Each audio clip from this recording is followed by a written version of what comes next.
Hey guys, welcome back to the channel. So today I'm just going to do an introduction to carving, mainly carving spoons. So I'm going to tell you guys what you need if you want to get into spoon carving. These are spoon blanks. This is what I've made my spoons from. So I've got one here that I made just the other day. And this one I actually did today. I still have some finishing to do on this one. But it's fairly simple, it's pretty easy. So if you want to get into spoon carving or whittling or anything, you really only need 3 things in wood to do it.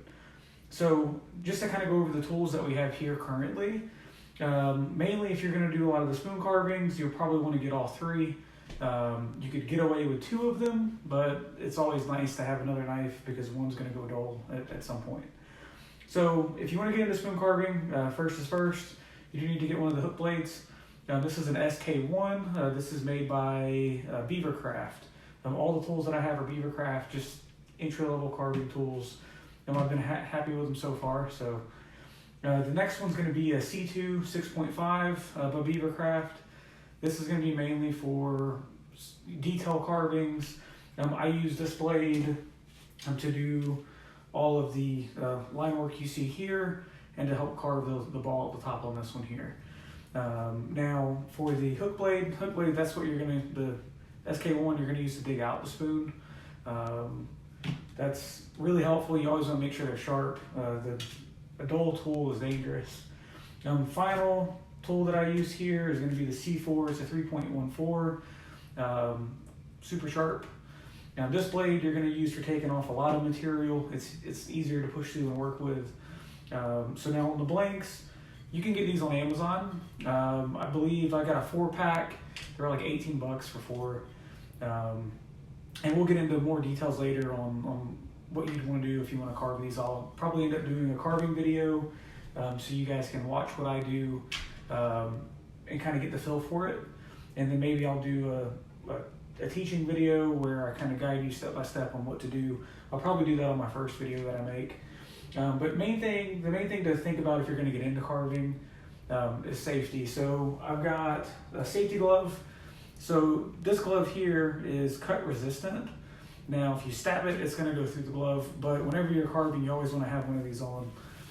This is going to help protect your hand. I mean, you can see there's tons of spots where I would have probably cut through into my finger if they were just a standard glove or if I wasn't wearing it at all. So the next thing you're going to want to get is going to be a straw. So with these blades, you never really want to run them through a knife sharpener. They stay fairly sharp as it is. You just kind of have to drag them across the straw. And you may want to do that once or twice while you're carving. It's pretty simple. You always want to go away from the blade. You never want to cut into the straw, but you get the point. And then you'll go on the back side, which is plain leather. You'll do the same thing. But when you get into carving, there's tons of different things you can do. There's more tools that you can acquire. I have more, but this is just the basics. That's really what I use on a daily basis when I do carve. If you want to get into carving figures, there's a ton of YouTubers out there that do that. You can go to Doug Linker. He's one of the big ones. There's several different people that'll teach you how to carve. I think most of the ones that I watched for carving figures, like this owl. I carved the owl while watching a YouTube instructional video. I did the same thing with the bear. Fairly simple, quick carves. I free-handed a pumpkin off of there. Well, not off of there, off of me. So I free-handed it, and I free-handed a tree, Christmas tree. This is still a work in progress. I'm not done yet. I do have a few other things here. You've got paints and stuff you can buy. Like acrylics. This is apple barrel. They're like 50 cents a piece at Walmart. So, I mean, not a big deal. Like I said, I'm just getting into carving spoons, and I thought it was pretty interesting. And I thought maybe some of you guys might want to learn how to do it as well. So there are other tools you can buy. I bought, I think it was a 6-pack of just V tools, other carving tools you can get. I bought this at Michael's. It was very cheap. Would I recommend these? Probably not. For what I paid them at Michael's, I wouldn't recommend anyone buy them. They're not bad. They're just really hard to keep sharp. I do have a straws for those too. But yeah, and you know, if you guys want to get into this, like I said, it's very easy. You just have to invest a little bit. I would say probably buy a 4-pack of these because you may mess one up. I mean, I came close to messing this one up today. When you first start out, before you sand them and you finish them, they're going to look ugly. But the more you do it, the more you practice, the better you're going to get. So, thank you guys for your time today. The next video you see, I'm going to show you how to carve a spoon. Like I said, we'll start with the blank. I'll show you how to mark your center lines, and just the basics. Like I said, it's very easy, it's very simple. If you want to buy these for your future crafts, these I bought individually. I do know that they do sell them together. I think you can buy a package deal with those on Amazon as well.